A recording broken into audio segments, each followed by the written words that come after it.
Radio Kantipur, radio राष्ट्रको।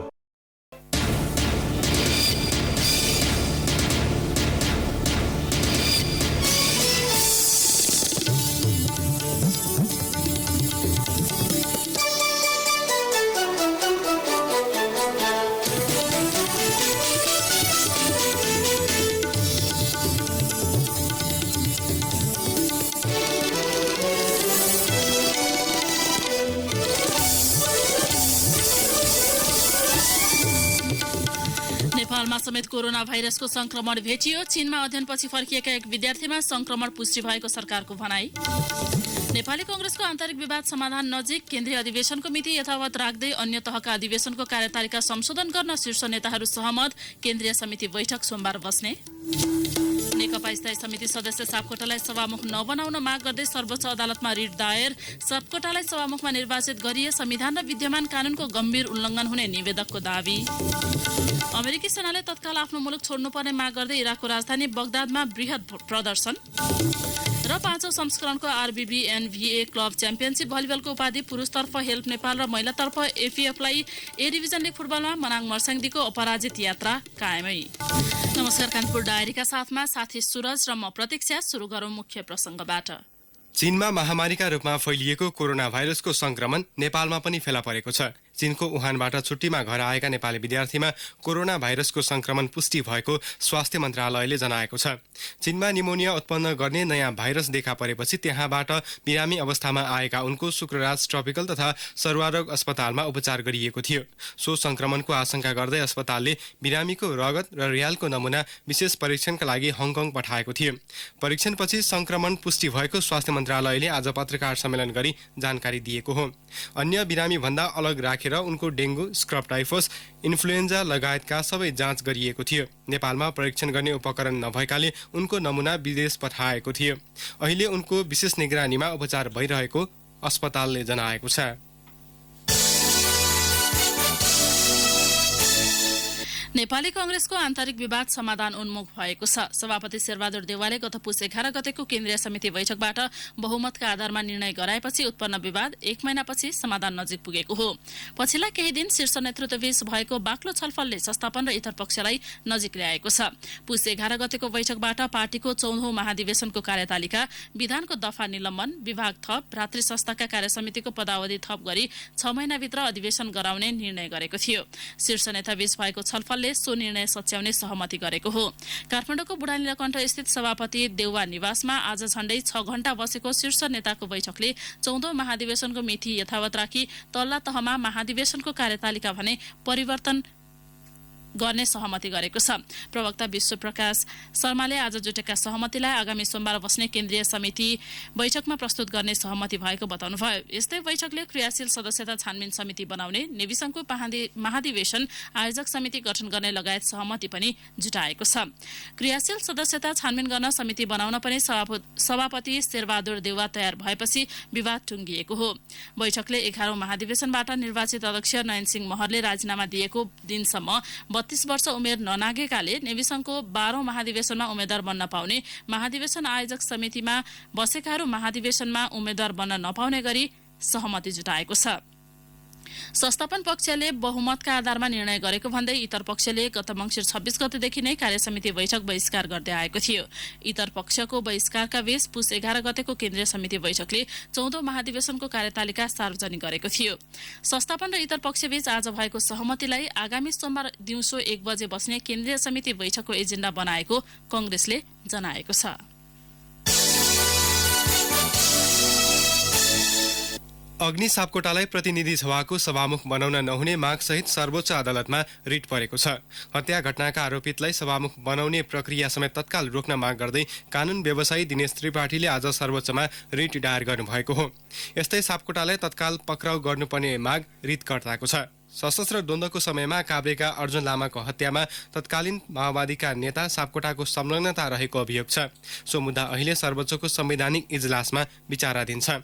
रिटमा प्रधानमन्त्री तथा मन्त्री परिषदको कार्यालय, गृह मन्त्रालय, प्रहरी प्रधान कार्यालय काभ्रे र सिन्धुपाल्चोक प्रहरीलाई विपक्षी बनाइएको छ।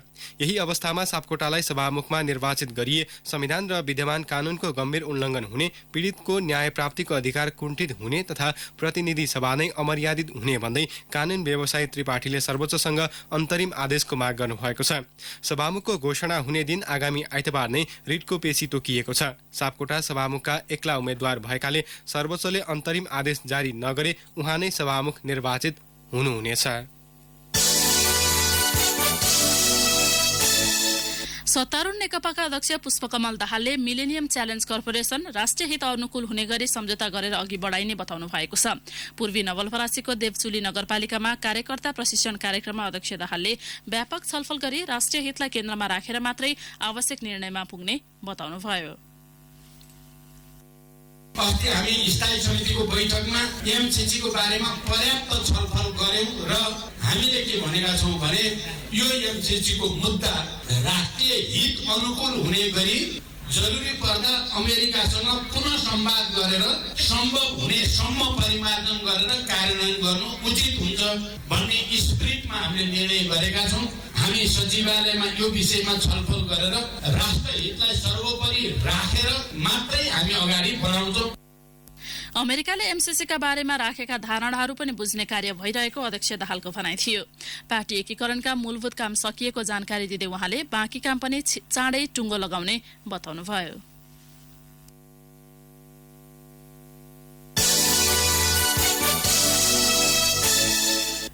अत्यधिक चिसोका कारण हुम्लामा सिजनल फ्लूका बिरामीको संख्या बढेको छ। जिल्ला अस्पतालका अनुसार चिसोका कारण रुगाखोकी, दम तथा अन्य सिजनल फ्लूका बिरामीको संख्या बढेको हो। अहिले दैनिक 40 देखि 50 जना बिरामी उपचारका लागि आउने गरेको अस्पतालले जनाएको छ। थप विवरण सहित हुम्ला सहकर्मी जनक शाही। अत्याधिक चिसोका कारण अस्पताल तथा स्वास्थ्य चौकी पुग्ने बिरामीको संख्या बढेको हो। सिजनल रुगाखोकीले सर्केगाड गाउँपालिका वडा नम्बर 3 उनापानीका 55 वर्षीय रंगमल फडेराको मृत्यु भएको वडा अध्यक्ष गजबहादुर रावतले बताउनुभयो। गत पुसदेखि रुगाखोकी र ज्वरोले गाउँभरि बिरामी छन्। समयमा उपचार नभए यसले ठूलो रूप लिने खतरा रहेको वडा अध्यक्ष रावतले बताउनुभयो। पुरै गाउँ सुक्खा बिमारी छ भन्ने कुरा होइन, कहिले पनि हुन सक्छ होइन। सुक्खा त्यसैको बिमारी हुने रुगा पेपर लाग्ने बिमारी रुगा खोकी त भइसकेको हजुर होइन। 40-50 बिमारी छन्। एकजना अस्ति मरे, धेरै सामान्य पनि त होइन। उनापानीमा औषधि छैन भने सर्केगाड गाउँपालिका स्वास्थ्य शाखाले दिएको औषधि पनि सकिएको छ। तर गाउँ नै थला परेको र विशेष गरी वृद्ध बालबालिका र दमका बिरामी बढी प्रभावित भएकाले सरकारवाला सम्पूर्ण निकायको समयमा ध्यान जानुपर्ने स्थानीय पुसे कार्कीले बताउँछन्।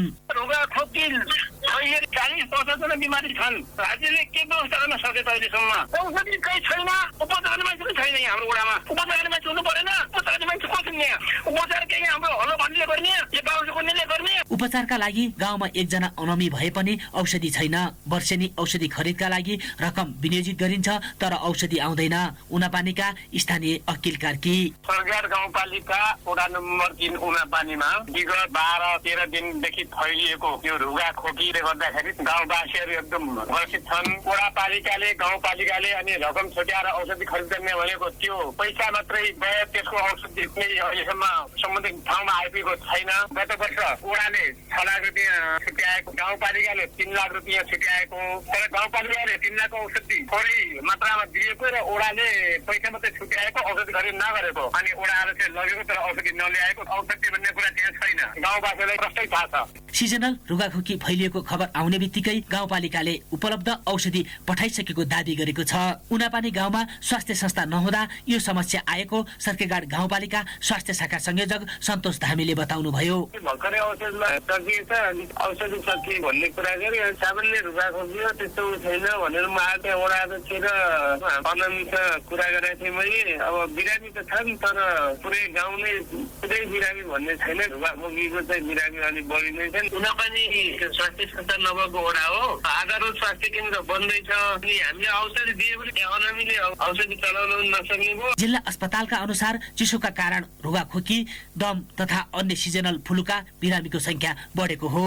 अहिले दैनिक 40 देखि 50 जना बिरामी उपचारका लागि आउने गरेको जिल्ला अस्पताल हुम्लाले जनाएको छ। रेडियो कान्तिपुरका लागि जनक शाही, हुम्ला। रिपोर्टपछि कान्तिपुर डायरीमा अब ब्रेकको पालो। ब्रेकपछि कान्तिपुर डायरीमा अब बाँकी प्रसंग। लामो समयदेखि अतिक्रमणको चपेटामा परेको उच्च अदालत बुटवल इजलास अन्तर्गतको जग्गा हटाउन पहल शुरू भएको छ।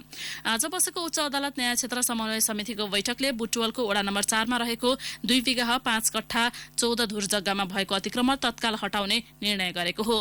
उच्च अदालत तुलसीपुरका मुख्य न्यायाधीश रमेश पोखरेलले पत्रचार र ध्यानाकर्षणले मात्रै जग्गा अतिक्रमण नहटेकाले योजनासहित जग्गा प्राप्ति र अतिक्रमण हटाउन लागि पर्ने बताउनुभयो।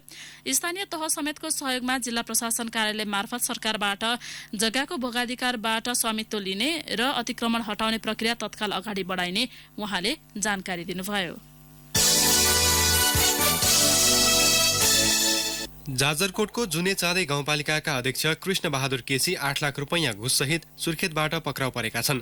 सडक निर्माण उपभोक्ता समितिको बिल पास गरिदिने भन्दै अध्यक्ष केसीले सेवाग्राहीबाट घुस लिएको दावी अख्तियार दुरुपयोग अनुसन्धान आयोगको छ। अध्यक्ष केसीले घुस मागेको सूचनापछि उपभोक्ता समितिका पदाधिकारीको सहयोगमा उनलाई पक्राउ गरिएको आयोगको सुर्खेत कार्यालयका प्रवक्ता मेघराज सापकोटाले बताउनुभयो। भोजपुर स्थित राष्ट्रिय पुनर्निर्माण प्राधिकरण शाखा कार्यालयमा कार्यरत सब इन्जिनियर प्रकाश तिवारी घुस लिएको अभियोगमा पक्राउ परेका छन्। करारमा कार्यरत सब इन्जिनियर तिवारीलाई सेवाग्राहीबाट घुस बापतको रकम 6,000 रुपैयाँ लिइसकेको अवस्थामा पक्राउ गरिएको अख्तियार दुरुपयोग अनुसन्धान आयोगले जनाएको छ। भूकम्प पीडितको पुनर्निर्मित घरको निर्माण सम्पन्न रिपोर्ट बनाइदिए बापत उनले सेवाग्राहीबाट घुस लिएको दावी अख्तियारको छ। यस्तै काठमाडौँ स्थित नेपाल विद्युत प्राधिकरण कुलेश्वर विद्युत वितरण केन्द्रमा ज्यालादारीमा कार्यरत कृष्ण मुरारी चौधरी र पुरुषोत्तम दाहाल सेवाग्राहीबाट 25,000 रुपैयाँ घुस लिएको आरोपमा पक्राउ परेका छन्। बिजुलीको पोल राखिदिने विषयमा सेवाग्राहीसँग उनीहरूले घुस लिएको दावी अख्तियारको छ। यसैबीच भूमि सुधार तथा मालपोत कार्यालय कञ्चनपुरका खरिदार ललिता रोकाए विरुद्ध अख्तियारले आज विशेष अदालतमा आरोपपत्र दायर गरेको छ।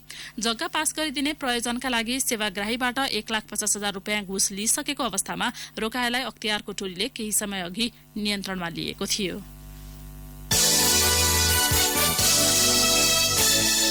गण्डकी प्रदेश सभा सदस्य दीपक मनाङ्गेलाई 2 दिन हिरासतमा राखेर घटनाबारे अनुसन्धान गर्न प्रहरीलाई जिल्ला प्रशासन कार्यालय कास्कीले अनुमति दिएको छ। हिजो पक्राउ परेका मनाङ्गे विरुद्ध जिल्ला प्रशासन कार्यालयमा अभद्र व्यवहार कसुर अन्तर्गत मुद्दा दर्ता छ। मनाङ्गे विरुद्ध गत बुधबार जिल्ला फुटबल संघ कास्कीका अध्यक्ष मिलन गुरुङले उजुरी दिएका हुन्। यसैबीच मनाङ्गे विरुद्ध अभद्र व्यवहार कसुरमा उजुरी दिने मिलनलाई पनि प्रहरीले पक्राउ गरेको छ। ब्याङ्किङ कसुर मुद्दामा अनुसन्धानको लागि मिलनलाई पक्राउ गरिएको कास्की प्रहरीले जनाएको छ। गण्डकी प्रदेशमा सवारी चालक अनुमति पत्रका लागि यातायात व्यवस्था कार्यालयमा ट्रायल दिँदा तिर्नुपर्ने शुल्क घटाइएको छ। सनराइज ड्राइभिङ स्कुल अन्तर्गतको कुसुम सप्लायरसँगको सहकार्यमा गण्डकी प्रदेश सरकारले कार प्रयोग गरे बापत 300 रुपैयाँ शुल्क तिर्नुपर्नेमा अबदेखि घटाएर 24 रुपैयाँ मात्र कायम गर्ने निर्णय गरेको हो। नयाँ प्रावधान यही माघ 15 गतेबाट लागू हुने सनराइज ड्राइभिङका अध्यक्ष वसन्त भट्टजनले जानकारी दिनुभयो। बसका लागि 700 रुपैयाँ लिने गरिएकोमा अब 189 रुपैयाँ, मिनी बसका लागि 600 बाट घटाएर 124 रुपैयाँ र ट्र्याक्टरका लागि 500 बाट घटाएर 89 रुपैयाँ मात्र कायम गरिएको भट्टजनले जानकारी दिनुभयो। वैदेशिक रोजगारीका लागि पोल्यान्ड पठाइदिन्छु भन्दै ठगी गर्ने एकजनालाई महानगरीय अपराध महाशाखाको टोलीले काठमाडौँको तिनकुनेबाट पक्राउ गरेको छ। पक्राउ पर्नेमा काभ्रेको रोसी गाउँपालिका 12 का 38 वर्षीय गुणराज लामा रहेका छन्। पोल्यान्ड पठाउने प्रलोभन देखाई 9 जनाबाट 68,17,000 रुपैयाँ ठगी गरेको उजुरीपछि लामालाई पक्राउ गरिएको महाशाखाका एसएसपी सहकुल बहादुर थापाले बताउनुभयो।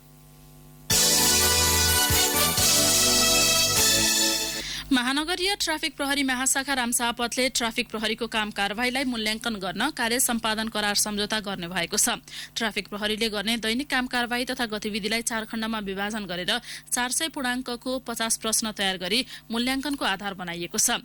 कार्यालय व्यवस्थापन, प्रहरी आचरण व्यवहार एवं अनुशासनमा 25 अङ्क, ट्राफिक व्यवस्थापन एवं दुर्घटना न्यूनीकरणमा 200 अङ्क, सवारी चोरी एवं सवारी दुर्घटना सम्बन्धी अनुसन्धानमा 60 अङ्क र सृजनशील एवं उपलब्धिमूलक कार्य सम्पादन गर्ने बापत 115 अङ्कमा विभाजन गरिएको महाशाखाका एसपी जीवन कुमार श्रेष्ठले बताउनुभयो। करार सम्झौताले ट्राफिक प्रहरीको क्षमतालाई विकास गर्ने महाशाखाका एसएसपी भीमप्रसाद ढकालको भनाइ छ। अब केही समाचार संक्षेपमा। उपराष्ट्रपति नन्दबहादुर पुनले आज नारायणी नदीमा मिनी पानी जहाज अर्थात् क्रुज शिपको यात्रा गर्नुभएको छ। चितवनको भरतपुर महानगरपालिका 16 मङ्गलपुरको काप्रे घाटदेखि देवघाटसम्म नारायणी नदीमा क्रुज चलाउने तयारी भइरहेको छ। सोही क्रुजमा उपराष्ट्रपति पुनले आधा घण्टा यात्रा गर्नुभयो। बर्खायाममा देखिने डेंगू म्याग्दीमा भने माघमै भेटिएको छ। उच्च ज्वरोबाट ग्रस्त भएपछि बेनीस्थित जिल्ला अस्पतालमा भर्ना भएकी बेनी नगरपालिका 7 की एक 45 वर्षीय बिरामीको रगत परीक्षण गर्दा डेंगू संक्रमण भेटिएको हो। राष्ट्रपति विद्यादेवी भण्डारीका विज्ञ सल्लाहकार सुशील प्याकुरेलले पदबाट राजीनामा दिनुभएको छ। संविधानले परिकल्पना गरेको लोकतान्त्रिक मूल्य मान्यता र कानूनी सर्वोच्चताको अक्षरशः कार्यान्वयनका लागि बढी सक्रियतापूर्वक सहभागिता जनाउन भन्दै राजीनामा दिएको प्याकुरेलले उल्लेख गर्नुभएको छ। उहाँले राष्ट्रपति भण्डारीको पहिलो र दोस्रो कार्यकालका गरी 4 वर्ष सो पदमा रहेर काम गर्नुभएको थियो। प्रतिनिधि सभाको सार्वजनिक लेखा समितिका सभापति भरत कुमार शाहले भ्रष्टाचार नियन्त्रणमा सरकार चुकेको बताउनु भएको छ। बुटवलमा आज सञ्चारकर्मीसँग शाहले संस्थागत भ्रष्टाचार बढ्दै गए पनि सरकारले त्यसअनुसार नियन्त्रण गर्न नसकेको दावी गर्नुभयो। बेरुजु रकम बढ्दै र अनियमितताका घटना बढ्दै गए पनि सरकार गम्भीर नबनेको उहाँको आरोप थियो। मुगुका सरकारी कार्यालयहरू करिब 1 महिनादेखि कर्मचारी विहीन छन्। संघीय मातहतका जिल्ला प्रशासन, कोष तथा लेखा नियन्त्रण कार्यालय, नापी, शिक्षा विकास तथा समन्वय इकाइ, प्रादेशिक कार्यालय, वन डिभिजन, खानेपानी सिंचाई तथा ऊर्जा विकासका प्रमुख विभिन्न बहानामा जिल्ला बाहिर गएपछि कार्यालय कर्मचारी विहीन बनेको हो।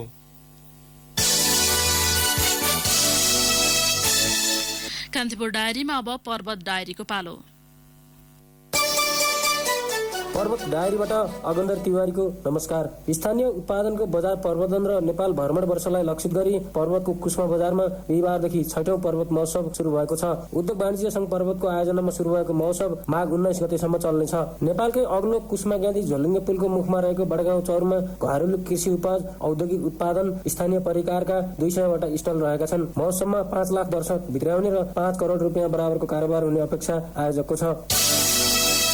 पर्वतमा रैथाने बाली संरक्षण गर्न विभिन्न कार्यक्रम सञ्चालन गरिएको छ। उन्नत जात र प्रविधिका कारण रैथाने बाली लोप हुँदै गइरहेको भन्दै कृषि ज्ञान केन्द्र पर्वतले संरक्षणको प्रयास थालेको हो। कार्यालयले स्थानीय स्तरमा पुस्तौंदेखि उत्पादन भइरहेका बालीको उत्पादन र प्रशोधन बढाउन होमस्टे र होटल सञ्चालकलाई रैथाने बाली उत्पादन र प्रयोगबारे तालिम सञ्चालन गरेको हो। अन्नमा मकै, कोदो, गहुँ, फापर, रोटी, पुवा, जेरी, पकौडा बनाउने तरिकाको बारेमा तालिम दिइने भएको छ। त्यस्तै अर्गानिक चियादेखि जुस बनाउने तरिकाको बारेमा पनि तालिममा सिकाइने ज्ञान केन्द्रका प्रमुख वासुदेव रेग्मीले बताउनु भयो। पर्वतको बिहादी गाउँपालिकामा औद्योगिक ग्राम सञ्चालन हुनु भएको छ। गण्डकी प्रदेश सरकारको पहलमा एक स्थानीय तह एक औद्योगिक ग्राम कार्यक्रम अन्तर्गत बिहादी गाउँपालिकामा उद्योग ग्राम स्थापना हुन लागेको हो। प्रदेश सरकारको योजना संघीय मन्त्री परिषदले स्वीकृति दिएपछि बिहादीमा कार्यक्रम सुरु गर्न लागेको हो। औद्योगिक ग्राम सञ्चालन गर्न उद्योग वाणिज्य तथा आपूर्ति मन्त्रालयले 92 लाख रकम विनियोजन गरी बिहादी गाउँपालिकासँग सम्झौता समेत गरेको छ। त्यसबाहेक गण्डकी प्रदेश सरकारले 60 लाख तथा बाँकी गाउँपालिकाको लगानीमा औद्योगिक ग्राम सञ्चालन गर्न लागेको उद्योग, पर्यटन, वन तथा वातावरण मन्त्री विकास लम्सालले जानकारी दिनुभयो। भिरालो जमिन तथा खेतका गरा समाएर चक्लाबन्दी खेती गर्न गण्डकी प्रदेश सरकारले चासो देखाएको छ। प्रदेशको भूमि व्यवस्था तथा कृषि तथा सहकारी मन्त्रालयले पहाडी तथा भिरालो जमिनमा अत्याधुनिक प्रविधिबाट व्यावसायिक खेती विस्तार गर्न यस्तो कार्यक्रम प्रदेशका 11वटै जिल्लामा ल्याउन लागेको हो। मन्त्रालयले प्रदेशभित्रका सहकारी समूह, कम्पनी, व्यक्तिगत किसानका लागि समेत चक्लाबन्दीमा सहभागी हुन आह्वान गरेको मन्त्रालयका वरिष्ठ नापी अधिकृत गंगा प्रसाद पोखरेलले बताउनु भयो। चक्लाबन्दी कार्यक्रममा समावेश हुन कम्तीमा 50 रोपनी जग्गा आवश्यक पर्ने मन्त्रालयले जनाएको छ। अवस्था पर्वत डायरी आजलाई यति नै। अगन्दर तिवारी बिदा हुन्छु। नमस्कार। पर्वत डायरी पछि कान्तिपुर डायरीमा पुनः ब्रेकको पालो। कान्तिपुर डायरीमा अब आर्थिक प्रसङ्ग। प्रदेश 5 सरकारले समयमै बजेट खर्च गर्न असक्षम देखिएको छ। सरकारले चालु आर्थिक वर्षको 6 महिनामा पुँजीगत बजेटको 17.71% मात्रै खर्च गरेको छ। खर्च गर्न बाँकी झण्डै 83% बजेट 6 महिनाका लागि थुप्रिएको छ। 100% बजेट कार्यान्वयनमा नजाने सम्भावना समेत बढेपछि प्रदेश सरकार खर्च गर्न असक्षम देखिएको हो। प्रदेश सरकारले चालु आर्थिक वर्षका लागि 33 अर्ब 17 करोड 87 लाख रुपैयाँ बजेट विनियोजन गरेको थियो। यसमध्ये विकास बजेट 18 अर्ब 12 करोड 11 लाख रुपैयाँ रहेको छ। पुस मसान्तसम्म विकास बजेटको जम्मा 3 अर्ब 29 करोड 7 लाख 79 हजार रुपैयाँ मात्रै खर्च भएको प्रदेश कोष तथा लेखा नियन्त्रण कार्यालयले जनाएको छ।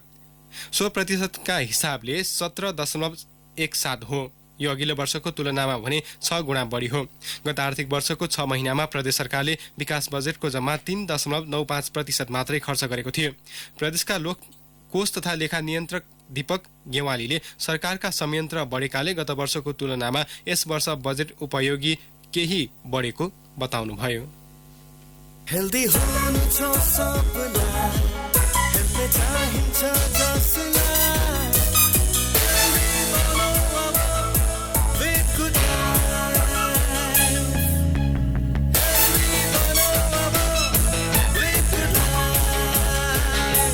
हेल्थसँग कहिले गर्दैन सम्झौता किनकि मसँग छ मेरो healthy friend good life digestive biscuit. Introducing Good Life Digestive Biscuit. अब अन्तर्राष्ट्रिय प्रसंग अमेरिकी सेनाले तत्काल आफ्नो मुलुक छोड्नुपर्ने माग गर्दै इराकको राजधानी बगदादमा बृहत प्रदर्शन भएको छ। इराकको सिया मुस्लिम धार्मिक नेता मुक्तादा अल सदरको आह्वानमा हजारौं प्रदर्शनकारी सड़कमा उत्रिएको बीबीसीले उल्लेख गरेको छ।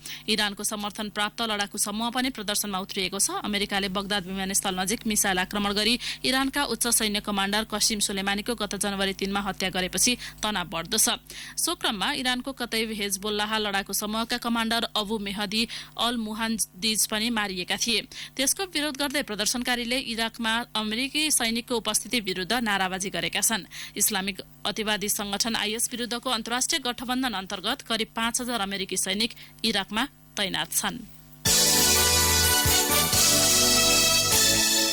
अब खेल प्रसंग 2 नयाँ खेलाडीलाई समावेश गरेर नेपाल क्रिकेट संघ क्यानले आईसीसी विश्वकप क्रिकेट लिग 2 का लागि नेपाली राष्ट्रिय टिमको घोषणा गरेको छ। लिग 2 मा नेपालले ओमान र अमेरिकालाई घरेलु मैदानमा आतिथ्यता गर्नेछ। सोमपाल कामी र बसन्त रेग्मीलाई आराम दिँदा कुशल मल्ल र कमल सिंह ऐरीले राष्ट्रिय टिममा डेब्यू गरेका छन्। यी दुवै 19 वर्ष मुनिको टिमबाट खेलिसकेका खेलाडी हुन्। क्यानले मुख्य प्रशिक्षक उमेश पटवाल र प्रशिक्षक जगत टमाटासँग परामर्श गरेर 14 खेलाडीको सूची सार्वजनिक गरेको हो। यस्तै सुसन भारीले पनि पहिलो पटक एक दिवसीय टिममा स्थान बनाएका छन्। पछिल्लो पटक T20 टिममा रहे पनि उनी पहिलो पटक एक दिवसीय सिरिजका लागि टिममा परेका हुन्। नेपाली टोलीमा अटाउनेमा कप्तान ज्ञानेन्द्र मल्ल, उपकप्तान दिपेन्द्र सिंह ऐरी, पारस खड्का, सन्दीप लामिछाने, करण केसी, आरिफ शेख र विनोद भण्डारी रहेका छन्। यस्तै अविनाश बोहरा, कुशल मल्ल, कमल सिंह ऐरी, सुसन भारी, रोहित पौडेल, शरद भेसावकर र ललित नारायण राजवंशी पनि 14 सदस्यीय टोलीमा अटाएका छन्। यही माघ 22 गतेबाट सुरु हुने प्रतियोगितामा नेपालले पहिलो खेल ओमानसँग खेल्नेछ। अमेरिका र ओमानले यसअघि नै टिमको घोषणा गरिसकेका छन्। पाँचौं संस्करणको आरबीबी एनभीए क्लब च्याम्पियनशिप भलिबलमा पुरुषतर्फ हेल्प नेपाल र महिलातर्फ डिफेन्डिङ च्याम्पियन सशस्त्र प्रहरी बलको एपीएफ च्याम्पियन बनेका छन्।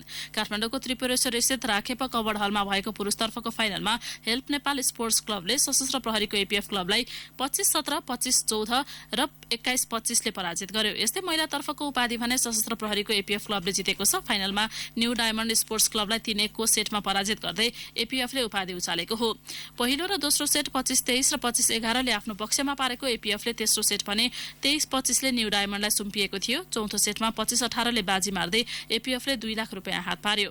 उपविजेता बनेको न्यू डायमण्डले 1 लाख रुपैयाँ प्राप्त गर्यो। नेपाल पुलिसलाई पराजित गर्दै पुरुष र महिला दुवैतर्फको तेस्रो स्थान भने त्रिभुवन आर्मीले प्राप्त गर्यो। आर्मीले पुरुषतर्फ 25-18, 25-18 र 25-20 ले तथा महिलातर्फ 25-22, 25-13 र 25-21 ले जित निकालेको हो। आर्मीले 50,000 रुपैयाँमा चित्त बुझायो। डिफेन्डिङ च्याम्पियन मनाङ मर्साङदीले शहीद स्मारक ए डिभिजन लिग फुटबलमा आफ्नो अपराजित यात्रा कायम राखेको छ। काठमाडौँको दशरथ रङ्गशालामा आज भएको पहिलो खेलमा सरस्वती युथ क्लबलाई 1-0 गोल अन्तरले पराजित गर्दै अपराजित यात्रालाई 8औं चरणसम्म पुर्याएको हो। जितपछि मनाङ 16 अङ्कमा तालिकाको शीर्ष स्थानमा उक्लिएको छ। एक खेल कम खेलेको त्रिभुवन आर्मी हेड टु हेडका आधारमा दोस्रो स्थानमा रहेको छ।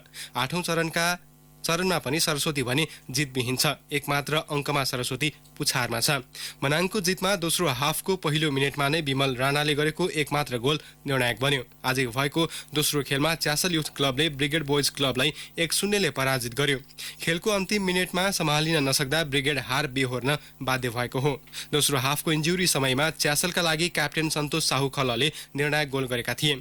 जितपछि च्यासल 9 अङ्कमा तालिकाको 8औं स्थानमा उक्लिएको छ। हारपछि ब्रिगेड बोइज 8 अङ्कमा तालिकाको 10औं स्थानमा झरेको छ। 8औं चरणको अन्तिम खेलमा भोलि त्रिभुवन आर्मी क्लब र न्युरो टिम एनआरटी तथा फ्रेन्ड्स क्लब र सङ्कटा क्लब बीच प्रतिस्पर्धा हुनेछ। अमेरिकाकी सेरेना विलियम्स र जापानकी नाओमी ओसाका अस्ट्रेलियन ओपन टेनिसको तेस्रो चरणमै रोकिँदा शीर्ष वरियताकी एस्ले ग्वाटीले प्री क्वार्टर फाइनलमा स्थान बनाएकी छन्। 8औं वरियताकी सेरेना 29औं वरियताकी चिनिया क्वाङ वाङसँग 2-1 को सेटमा पराजित भइन्। पौने 3 घण्टा लामो खेलमा क्वाङ 6-4, 6-7 र 7-5 ले विजयी भइन्। तेस्रो वरियताकी नाओमी भने अमेरिकन 15 वर्षकी कोको गोफसँग 6-3 र 6-4 को सोझो सेटमा स्तब्ध भइन्। अस्ट्रेलियाकी बार्टीले भने काजाकिस्तानकी एलेना रिवाकिनामाथि 2-0 को सहज जित निकालिन्। अन्य खेलमा चेक रिपब्लिककी पेट्रा भिटोभा, अमेरिकाकी सोफिया केनिन र एलिसन रिस्के, ग्रिसकी मारिया सक्कारी र ट्युनिसियाकी वन्स जावेउर पनि आफ्नै खेलमा जित निकाल्दै प्री क्वार्टर फाइनलमा प्रवेश गरेका छन्। पुरुष एकलतर्फ दोस्रो वरियताका नोभाक जोकोभिच र तेस्रो वरियताका रोजर फेडेररले प्री क्वार्टर फाइनलमा स्थान बनाएका छन्। सर्बियन जोकोभिचले जापानका ओहिहितो निसिओकालाई 6-3, 6-2 र 6-2 ले पराजित गरे। 4 घण्टा 3 मिनट लामो खेलमा स्विस फेडेररले अस्ट्रेलियाका जोन मिलम्यानमाथि संघर्षपूर्ण खेलमा 3-2 को सेटमा पराजित गरे। पुरुष एकलतर्फकै अन्य खेलमा अर्जेन्टिनाका डिएगो स्वाडम्यान, क्यानाडाका मिलोस राओनिक, क्रोएसियाका मारिन किलिक, इटलीका फाबियो फोग्निनी, हंगेरीका मार्टन फुचोभिच र अमेरिकाका टेनिस सान्ग्रेन पनि विजयी हुँदै प्री क्वार्टर फाइनलमा प्रवेश गरेका छन्। हवस् नै प्रसङ्गसहित कान्तिपुर डायरीका आजका सम्पूर्ण बुलेटिन यही सकिन्छन्। भोलि बिहान 6:30 बजे नियमित बुलेटिनका साथमा उपस्थित हुने नै छौं। अहिलेलाई भने साथी सुरज र म प्रतीक्षा बिदा हुन्छौं। नमस्कार, शुभरात्रि।